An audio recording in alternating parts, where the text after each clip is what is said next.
Bonjour, Moyen Âge, la chanson de Roland. La question reste entière.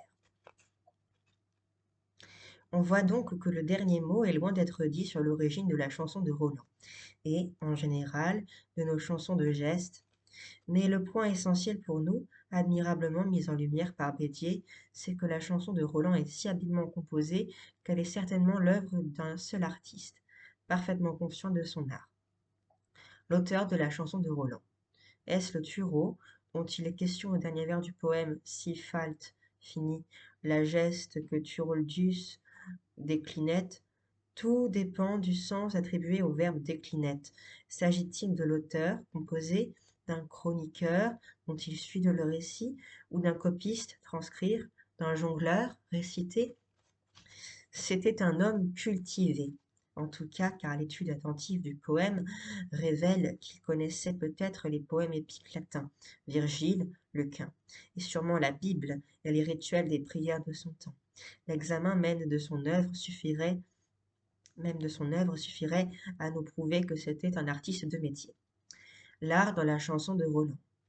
Il est trop facile de souligner les défauts de cette vieille épopée, invraisemblance, contradiction, anachronisme, fantaisie dans la peinture du monde musulman. Mais la chanson de Roland n'en est pas moins, à bien des égards, une de nos grandes œuvres, et ses faiblesses ne doivent pas nous rendre insensibles à ses beautés. La composition. J. Bédier a admirablement mis en lumière cette composition savante. Le poète partait d'une donnée assez banale, la trahison et la punition du traître. Mais il a su enrichir ce mélodrame et en faire un drame, non de la fatalité mais de la volonté. Roland et ses compagnons, loin de subir la destinée, en sont les artisans volontaires.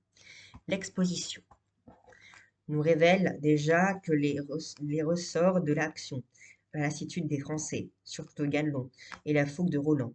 Si désigne Ganelon, c'est pour l'honorer, mais, égaré par quelque vieille haine familiale, ce dernier défie Roland et ses pairs, sans avoir encore où le mèneront ses menaces.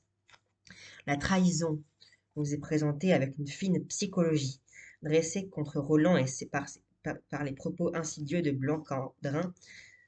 Ganelon se montre cependant arrogant envers passion de vengeance. Se montre cependant arrogant envers Marsile. C'est qu'il veut se venger tout en restant fidèle à Charles. Mais, cédant à sa passion de vengeance, il livre le secret qui peindra Roland. En le désignant pour l'arrière-garde, il montre clairement qu'il veut l'exposer.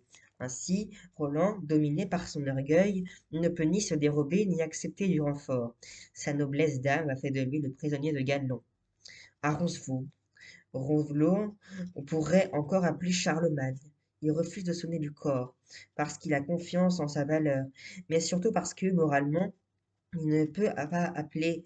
Les Français doivent se montrer dignes de l'hommage que leur a rendu Ganelon en les désignant pour la mort. Ils meurent sans protester. C'est seulement quand le devoir est fait que Roland sonne du corps. Charles peut revenir, et Roland peut mourir à la sérénité du vainqueur, avec la paix du chrétien purifié par l'épreuve. La vengeance de Charlemagne n'est pas, comme on l'a dit, un épisode accessoire. Sa victoire donne tout son sens au sacrifice de Roland. C'est le triomphe du monde chrétien sur le monde païen. Quant au jugement de Ganelon, il satisfait le lecteur en assurant la punition du traître. La composition du poème est donc simple, claire, équilibrée, selon une méthode qui sera chère à nos classiques. C'est du caractère même des personnages que dépend leur propre destin.